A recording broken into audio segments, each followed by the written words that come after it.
No, it's an incredible story. I of all people know this. And you won't believe me. No, not at first. But I'm going to tell you the whole thing. Then you will believe because you must. Hi, welcome to the Ascent of Mount Carmel YouTube channel. If you've just stumbled onto this video and you're watching one of these for the first time, it probably makes sense to go back to the channel page and then watch them in numerical order. Today we're discussing the Ascent of Mount Carmel by St. John of the Cross. We've reached the 4th chapter of the 2nd book. In this chapter, St. John generally describes the darkness the soul must have in order to enter into the night of faith. This chapter, taken alone, might seem a bit confusing. That's because St. John briefly introduces some concepts here, but won't fully explain them until future chapters. As we discussed in Book 1, we must be in darkness to all creatures and temporal things. In this chapter, St. John tells us that we must also be in darkness to spiritual things and the way we think of God. This is because our formation understanding of spiritual things actually come through us through our sensual nature. It comes from our hearing and our sight. Therefore, our concepts of God actually come from the concepts of man. But God is much greater than anything we've ever seen, heard, or read. So it follows that our understanding of spiritual things in God is hindered by our understanding. In order to advance, we must plunge 2 feet first into the darkness and allow ourselves to be carried away from everything in our sensual and rational nature. This includes unlearning how we think of spiritual things and of God. St. John tells us that the supernatural soars above the natural, and the natural self and natural understanding, therefore, is beneath any understanding that can come from supernatural means. This transformation and union is something that can't be comprehended by human ability and sense. The soul must completely and voluntarily void itself of everything that can enter into it that is not of supernatural origin if we hope to reach our potential.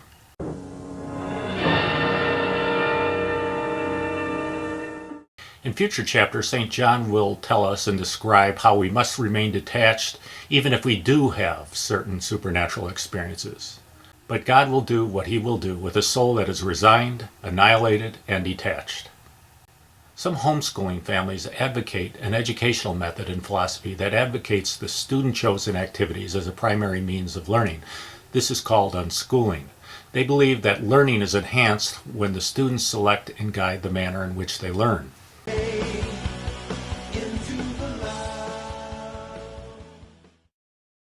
Unschooling is often described as child-led learning or interest-led learning.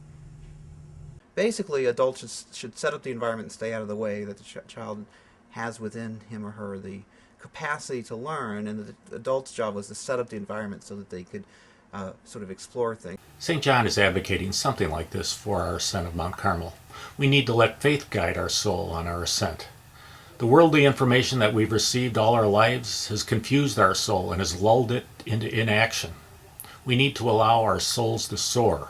We must be like a blind man, leaning upon dark faith and using it for a guide and light. We must not lean on any of the things that we experience, feel, or imagine. This is because all these things are limited by worldly understanding and will ultimately cause us to limit our progress or to stray from our path.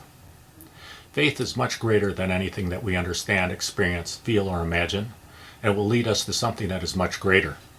For example, let's suppose that there's a partially blind man who refuses to be led by a guide because he thinks that because he can see just a little bit, he can do okay.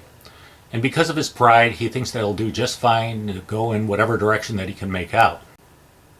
Because no direction looks any better than any other to him, he can be easily led astray by some guide who comes along and sees just a little bit more than he can. As we discussed in a previous installment, Scripture tells us that if the blind lead the blind, both will fall into a pit. We're kind of like that partially blind man when we lean upon our worldly knowledge or feelings or even our past experiences regarding God. Not that there's anything wrong with these things, but no matter how good they might be, they're very little and very different than the sheer awesomeness of God. Like the partially blind man journeying down the road, we can easily be led astray or brought to a standstill if we don't remain in the dark night of faith and allow our faith to be our true guide. Scripture says, "For he that cometh to God must believe that he is." This means that if we want to ascend to divine union, we can't do it just by our logic or knowledge that we've learned from worldly sources. Trying to do so would be like the heretical Gnostic approach that we described in the 4th chapter of the 1st book, and that would be doomed to failure. Instead, we must cast aside our experiences, feelings, and imagination. Their minds are clearer than they ever thought possible. All the human waste is gone, the greed, the bitterness, all the foolish nonsense. In their place, we must empty ourselves and believe in and have trust in God, who can't be properly conceived of by worldly understanding or our imagination or our senses. Scripture says that no one has ever seen or heard or have it entered into their hearts what God has prepared for those that love him. St. John tells us that we are greatly impeded when we cling to any understanding, feeling, imagination, appearance, matter of our will, or any act of our own. We must become detached and strip ourselves of these. Our goal lies beyond all of these, and beyond the highest thing that we can even imagine or experience or know. Therefore, the soul must pass beyond everything to unknowing. To achieve our goal is to have left behind our preconceptions and our ways. St. John tells us that the soul has the ability to possess nothing, while at the same time possessing all things. And it can do so if we have the courage to pass beyond our natural limitations, both interiorly and exteriorly, sensually and spiritually, so that we can enter within the limits of the supernatural. St. John tells us that the supernatural has no way, yet it has always.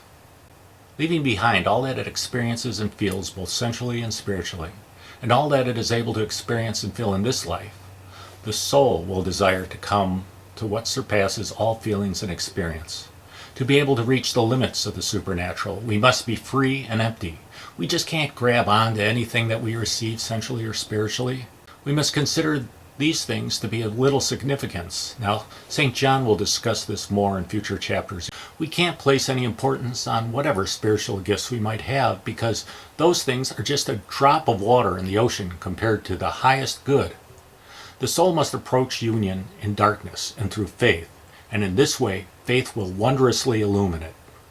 We must be patient and wait in the dark, because if we seek out the illumination rather than sit and wait for it, it will evade us.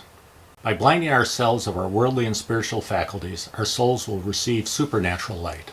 You are about to participate in a great adventure. You are about to experience the awe and mystery which reaches from the inner mind to the outer limits.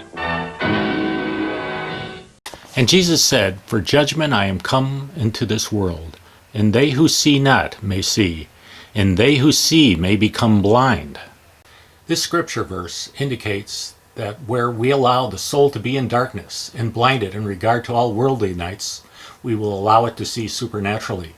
The soul that depends on any light of its own, which is the light that is received from worldly sources, will become blinder and not make any progress on the road to union. The next chapter will describe the nature of the union of a soul with God. So that we can better ascend toward our goals, St. John will describe exactly what our goal should be. Well, I hope you enjoyed this segment of Ascent of Mount Carmel. I hope you join us again for the next installment. In the meantime, please pray for the church.